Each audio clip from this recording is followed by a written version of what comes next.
Hey everyone, and welcome to the Kilobits. My name is Francesca, and I'm here with Stuart Saw, who is the Regional Director for Europe at TwitchTV, and we're going to be talking about the kind of stuff that Twitch is aiming to do with the community. So recently Twitch has announced that they're going to be doing a weekly community video called Twitch Weekly, which is a brilliant name. What else do you guys have planned to try and get more involved with your streamers and with your viewers? So we're trying to make ourselves as accessible as possible, have as many people available to our community and users as we can. Obviously having DJ Weed on your staff for labels, a lot of easily recognizable ways to interact, and he's trying to promote content that's going on Twitch, and that's something we're also trying to do. Find the next DJ Weed, if you will, find the next great piece of content that we can promote and get a lot of love behind. So we're trying to be as out there as we possibly can. You can see that us being at shows like this and so on. We're at all the major trade shows around the world, whether you're in the US at E3 or PAX, or whether you're here at Eurogame or at Gamescom or at DreamHack. We're trying to be in as many places as we possibly can. Okay, and how are you aiming to improve support for people like myself who've maybe started streaming and want to get a bit more exposure? What is there that Twitch can do to help people like myself or other kind of smaller streamers get to the stage where they can maybe start looking at streaming as a career or just as a hobby that actually gives them a little bit of income as well? I mean, there are some great examples of people who have done that. I mean, if you look at the story of Sacriel, who's a UK guy who came mainly from DayZ but streams a lot of FPS games, he decided he was going to make a go of it as a career and just kind of one day dropped his job and was like, I'm going to make this work. He put his heart and soul into it. We at Twitch can't really claim any credit for what he's done. It's all been his hard work and graft. All we've tried to do is give people like that the best tools possible to enable it, and then be as supportive as we can do. So making ourselves accessible to streamers like a Sacriel or a Lethal Flag, for example, who want to make this their profession. The best things we can do are create great features, fill our ads as best we can, make sure our QoS is as high as it can be for servers, and then just be at places like Rezzed where people can come to us and introduce themselves and we can meet them and so on, and just be as open and as out there as we possibly can be. That sounds awesome. And speaking of the kind of tools that Twitch has available, whilst the streaming, I guess the streaming facility and the chat facility are of quite high quality, a lot of people complain about the VOD service and that sometimes great things happen on stream that you want to kind of share with people, and your video service has received a lot of criticism in the video quality, in the fact that people can't comment, there's no kind of social or community side to, for example, the highlights features. Do you guys have a plan to address this? I think we've got a lot of plans in the works on the VOD side. It's for us just a question of there's so many cool things we can do with Twitch. It's which direction do we go in first? So for example, this week we announced the new Paris point of presence for our data center network. That was a massive improvement for us. We've got a number of other features upcoming on the chat side and so on, and on the subscription side. So it's really just, we have a massive list of things we want to continue doing, and just a finite amount of resources to how we can get to them. VODs is definitely something that people have mentioned that we've already known about, and it's definitely on that list, but it's just getting everything done in a big way, and VODs is going to be a big project for us. That sounds awesome. I mean, there's a lot of kind of community feedback from the users, the streamers, the viewers, to yourselves, and you were mentioning how you've got this new service in Paris, which is helping out European streamers, so people based close to Paris can have a better quality of stream if they wish.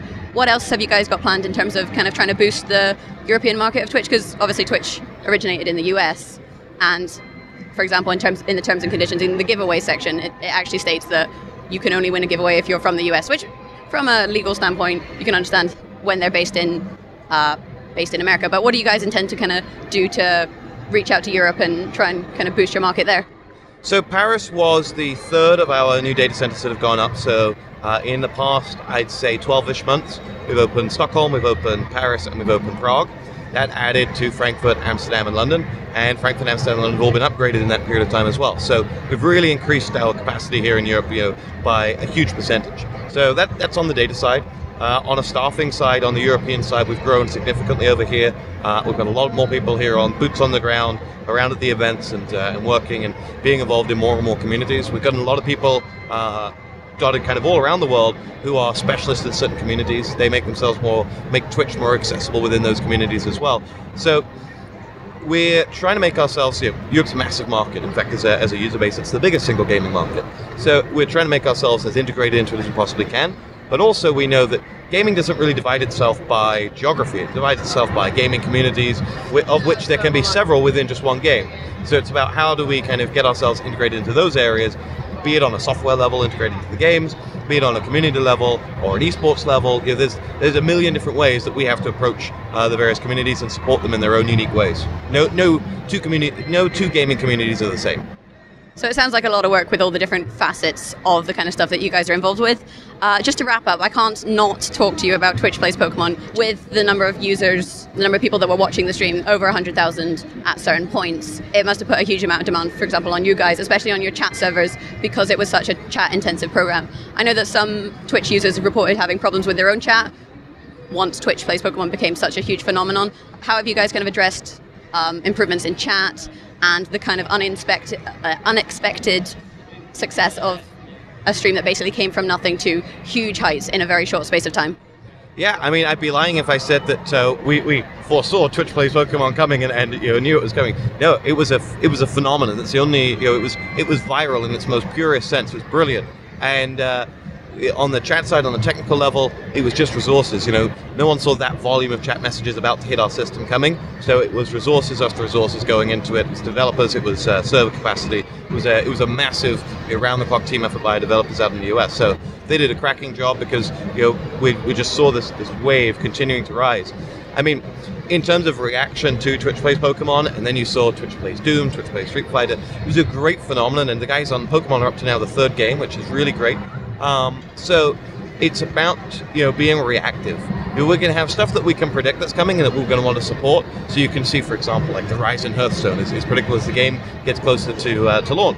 Whereas on the on Pokemon and these community-orientated collaborative gaming attempts, we have to be somewhat reactive and say, great, this massive thing's here.